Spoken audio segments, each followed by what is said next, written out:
প্রিয় দর্শক, আসসালামু আলাইকুম। হে যুবক ভাইরা, তোমাদের চামড়া যখন থাকে টাইট তখন তোমরা আল্লাহর সাথে করো ফাইট এটা, আর চামড়া যখন হয় ঢিল তখন আমরা আল্লাহর সাথে দেই মিল।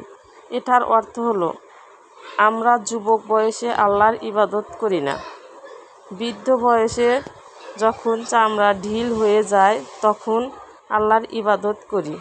এটা ঠিক না।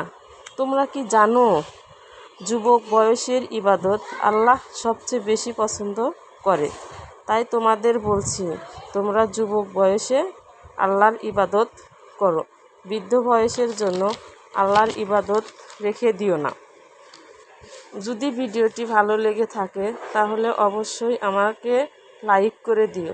আবারও বলছি, তোমরা যত পারো যুবক বয়সে আল্লাহর ইবাদত করো, বৃদ্ধ বয়সের জন্য ধরে রেখো না। এই বলেই আমি আমার ভিডিওটা শেষ করে দিচ্ছি।